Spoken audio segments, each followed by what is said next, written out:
अस्सलाम वालेकुम दोस्तों, उम्मीद है खैरियत से होंगे। आज हमारे पास सीलिंग फ़ैन है। ये हम इसको खोल के चेक कर रहे हैं और ये बहुत ज़्यादा आवाज़ कर रहा है, तो हम इसके बेरिंग को चेंज करेंगे। सबसे पहले हम निशान लगा चुके हैं और स्क्रू ड्राइवर की मदद से हम इसको खोल रहे हैं। ठीक है, जैसे नज़र आ रहा होगा 3 अदद इसमें स्क्रूज़ होते हैं की चूड़ी के, मतलब बहुत छोटी चूड़ी जिसके कहते हैं वो होते हैं। इसको हमने खोल लिया। ठीक है दोस्तों, अब हम इसकी टिकली को खोलेंगे जो इसके नीचे होती है। ये एक नहायत बेहतरीन टूल आया है। इसकी मदद से हम पहले इसको नट को टाइट करेंगे, बोल्ट को। ठीक है, इसमें चूड़ी में बिठा देंगे। अब हम इसको टाइट करते जाएंगे और वो अंदर की तरफ बैठता हुआ जाएगा और उसको प्रेस करके अपना आराम सुकून से हमारा फ़ैन खुल जाएगा। ये देखें। अब हम देखेंगे ये पंखा क्या हुआ है, क्यों आवाज़ कर रहा है, क्या वजूहात हैं। तो ज़्यादातर तो पंखा जो आवाज़ करता है वो बैरिंग की वजह से करता है, और या तो फिर शाफ्ट होती है या किसी वजह से बैरिंग स्टार्टर बॉडी के साथ लग रहा होता है, इस वजह से आवाज़ करता है। यही वजूहात होती है जो फ़ैन से आवाज़ आती है। ठीक है, अभी हम जो चेक किया इसको पर वगैरह हटा के, पर से भी आवाज़ नहीं आ रही थी, पर वगैरह हटा के घुमा के देखा तो तब भी आवाज़ कर रहा था। अरे यार, ये तो कॉल आ गई, एक मिनट में इसको काट देता हूँ। हाँ यार, बस सही है, ठीक है। अब हम लोग इसको टाइट करेंगे। ठीक है दोस्तों, इसको हल्का हल्का टाइट करते जाएंगे। और पंखा अच्छा 2 पार्ट्स में होता है, ऊपर का अलग होता है, नीचे का। ये नीचे का पार्ट से, अरे यार ये तो बैरिंग की लग रहा है ख़राब हो गया है जो हमारा शक था। अरे ये क्या बुरादा निकला हुआ है। हम इसको चेक करते हैं।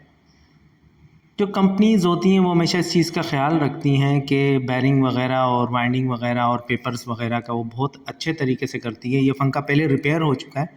ठीक है, जल गया था तो इसकी वाइंडिंग हुई है। जैसे जिनसे हम पंखा उठाया उन्होंने हमें बताया। ऊपर का बैरिंग हमें सही लग रहा है, ओके। लेकिन अरे ये क्या, इसमें तो प्लास्टिक का पेपर लगाया हुआ है। जिन्होंने वाइंड किया है उसमें प्लास्टिक का पेपर लगाया, ये निहायत गलत चीज़ रहती है। हमेशा न्यू टेक्नीशियन जो होते हैं उनको काम का, ये देखें ये पेपर गल के ये पड़ा हुआ, ये पेपर है सारा।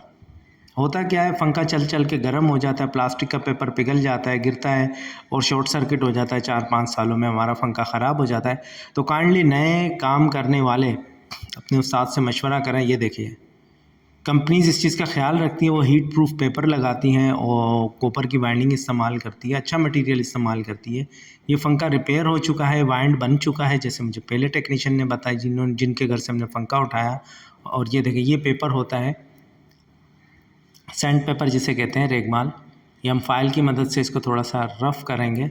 और मैं आपको बता दूं, हमेशा फ़ैन में हीट प्रूफ पेपर इस्तेमाल करना चाहिए। वजह ये होती है कि जब पंखा चलता है तो काफ़ी गर्म हो जाता है, तो अगर प्लास्टिक का पेपर होगा वो पिघल जाएगा। और हीट प्रूफ पेपर ऐसा होता है, वो निहायत अच्छा रहता है, वो हीट को बर्दाश्त करता है और आपका पंखा सालों साल चलता रहता है। तो नए टेक्नीशियन से मेरी यही रिक्वेस्ट है, जो बना रहे हैं पंखा वो हमेशा हीट प्रूफ पेपर इस्तेमाल करें। जो छत के पंखे वगैरह जहाँ पानी की सीपेज वगैरह नहीं होती वहाँ पर, और जहाँ सीपेज जैसे वॉशिंग मशीन है उसमें प्लास्टिक का पेपर इस्तेमाल किया जाता है। वजह ये होती है, अगर आप उसमें कागज़ का पेपर इस्तेमाल करेंगे तो सीपेज वगैरह होने की वजह से वो गल जाएगा, ख़राब हो जाएगा और वाइंडिंग शॉर्ट हो जाएगी। प्लास्टिक का पेपर इस्तेमाल करने का ये मकसद होता है कि जब एक तो वो चलती इतनी ज़्यादा नहीं है जितना आपका छत का पंखा चलता है, पहली चीज़। दूसरी चीज़, जब सेम वगैरह ओस वगैरह आती है, तो वॉशिंग मशीन है, ज़ाहिर है पानी का काम है, तो अगर वो किसी तरीके से वाइंडिंग तक पहुंच भी जाती है और पेपर और वाइंडिंग, स्टेटर और वाइंडिंग के बीच में प्लास्टिक का पेपर होता है, तो वो उसको कवर कर लेता है, ख़राब होने नहीं देता। तो इसलिए हमारे जो टेक्नीशियन, जो प्रोफेशनल, जो अच्छा काम करने वाले हैं, वो हमेशा वॉशिंग मशीन में प्लास्टिक का पेपर इस्तेमाल करते हैं। और सीलिंग फैंस वगैरह, जो पंखे वगैरह होते हैं जहाँ पानी का काम नहीं होता, उस पर हम लोग हमेशा हीट प्रूफ पेपर इस्तेमाल करते हैं। हमारे टेक्नीशियन ने पहले सैंड पेपर से, रेगमाल से साफ़ किया, फाइल से किया, उसको देखा, अब उसमें ऑयल लगाया ये हम लोगों ने थोड़ा सा। अभी हम 6202 का बैरिंग निकालेंगे और इसमें लगाएंगे। ठीक है, अब हम इसको नहीं छेड़ेंगे। ये देखिए 6202, जैसा कि मैंने आपको पहले बताया, 62 लिखा हुआ है, 02 लिखा हुआ है, 6202 लिखा हुआ, सही है।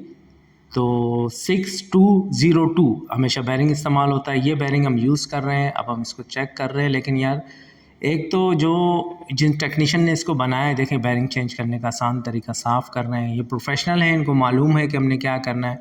ऐसे ही नहीं, सफाई का ख़ास ख्याल रखते हैं। दोनों के साइज़, बैरिंग्स के साइज़ देखें दोनों के सेम है। ये ख़राब हो चुका है, ये इस्तेमाल में नहीं होगा, ये एक्सपायर हो गया, ये गुड है, नया बैरिंग हमने चेक किया, ठीक है। अब देखें ये सैंड पेपर रेगमाल की मदद से भी उसको साफ़ कर रहे हैं, ठीक है। अब इसमें हल्का सा ऑयलिंग कर दी ताकि वो आराम से बैठ जाए, ठीक है। ये ऑयल है, आम जो दुकानों वगैरह में हर जगह मिलता है, ये ऑयल है, ठीक है। इसको हम लोगों ने इस पे लगाया क्योंकि हमें पता है जब बैरिंग बैठेगा तो आराम से इसको बैरिंग को बिठा दिया, बड़े आराम तरीके से बैठ गया। तो प्रोफेशनल हमेशा इस चीज़ का ख्याल रखते हैं और काम में भी ख्याल है और सफाई का ख़ास ख्याल रखते हैं। देखें इतनी साफ़ करने के बाद भी गुड हो गया, बिल्कुल साफ़ सुथरा हो गया।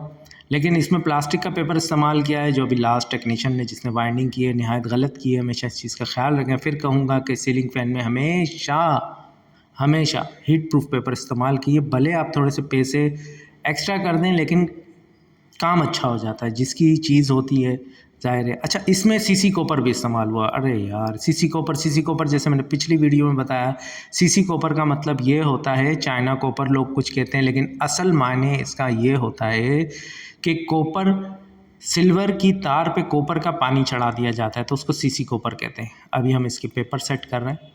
तो दोस्तों, चाइना जो सीसी कॉपर होती है वो सिल्वर की तार है, सिल्वर की वाइंडिंग है, बस उस पर कॉपर का पानी चढ़ा दिया जाता है। जैसे लोहे पे लोग कहते हैं सोना चढ़ा दिया, पीतल पे सोना चढ़ा दिया, इस तरीके से, लेकिन वो सोना नहीं होता, कॉपर ही होता है। जब हम काम करते थे अपने टाइम पे तो चांदनी की तारें इस्तेमाल की जाती थी। आजकल के दौर में फिर जब हमारे साथ काम करते थे तब जब चांदनी की तारें इस्तेमाल होती थी, फिर जब हमारा टाइम आया फिर कॉपर की वायरिंग इस्तेमाल होती है। अब जो हमारे शागिर्द वगैरह जो काम वगैरह कर रहे हैं उनके टाइम में सिल्वर की तारें इस्तेमाल हो रही हैं। तो ये भी सिल्वर की है, लेकिन अगर आप पंखा वगैरह फ़ैन वगैरह बनवाएं तो अगर आप प्रोफेशनल को बोलें कि हमारी वायरिंग कॉपर की बना के दें तो आपको डेफिनेटली वो कॉपर की वायरिंग करके देगा। थोड़ी सी चार्जेस ज़्यादा हो जाती हैं, सिल्वर क्योंकि सस्ती धात है तो वो थोड़ी सी सस्ती मिल जाती है। कॉपर की जो है, ये सैंड पेपर से हम साफ़ करें, कॉपर थोड़ी महंगी धात है। ये फाइल है, सही है, रेती जिसे कहते हैं, इसकी मदद से भी हमने काम किया। देखें हर जगह पहले रेगमाल करके, फाइलिंग करके, फिर रेगमाल करके, फिर ऑयलिंग कर रहे हैं। ये ऑयल है ताकि बैरिंग आराम सुकून से बैठ जाए और बैरिंग की लाइफ भी अच्छी हो। तो प्रोफेशनल बंदे हमेशा इस चीज़ का ख्याल करते हैं। ये देखें कितने आराम सुकून से इसको हम बिठा रहे हैं साफ़ सूफ करके, ठीक है। ये देखें जहाँ से निकाला था निशान लगाया हुआ है, अब हम लोग इसको आराम सुकून से बिठाएंगे। प्रोफेशनल है, भीड़ का होता है ये सीलिंग फ़ैन, इसलिए हम इसका बड़ा ख्याल रखते हैं और बड़े सुकून से तरीके से इसको बिठाते हैं। ये देखें, इसको ज़मीन पे हम हल्का सा मारेंगे और बैरिंग आराम से बैठ जाएगा। साफ़ एकदम सीधी ज़मीन होनी चाहिए जहाँ टेपर मारते हैं। टेपर से हम इसको ज़मीन पे थोड़ा सा मारा तो वो बैठ गया। अब हम लोग इसकी मदद से जो स्क्रूज़ थे वो हम स्क्रूज़ के 3 स्क्रूज़ जो हम लोगों ने निकाले थे, पतली चूड़ी जिसे कहते हैं, वो हम लगा रहे हैं। ये जो कंपनीज़ होती है वो कॉपर की वाइंडिंग इस्तेमाल करती है, हीट प्रूफ पेपर और अच्छी बैरिंग इस्तेमाल करती है, अच्छा मटेरियल इस्तेमाल करती है। लेकिन जब पंखे जल जाते हैं तो अब जैसे लास्ट टाइम पंखा जल गया तो जिन्होंने वाइंडिंग की है उन्होंने थोड़ी मिस्टेक कर दी है। एक तो उन्होंने कॉपर की वाइंडिंग हटा के सिल्वर की लगा दी, पेपर भी इन्होंने सिल्वर के लगा दिए, पेपर इन्होंने प्लास्टिक के लगा दिए। लेकिन कंपनीज़ जो होती हैं वो वाइंडिंग कॉपर में इस्तेमाल करती हैं और पेपर भी अच्छा हीट प्रूफ पेपर इस्तेमाल करती है। तो वाइंडिंग पंखा जलने के बाद ये देखिए हल्का सा आवाज़ कर रहा है, लेकिन अभी हम इसकी सेटिंग करेंगे। तो मेरी काइंडली प्रोफेशनल से यही रिक्वेस्ट है कि इस चीज़ का ख्याल करें। अभी हम लोग इसको सीरीज़ लैम्प से चेक कर रहे हैं, टेस्ट लैम्प से, कि पंखा शॉर्ट तो नहीं है, पंखा ओके गुड है। उम्मीद है दोस्तों वीडियो अच्छी लगी होगी। अपना ख्याल रखिएगा। अल्लाह हाफ़िज़।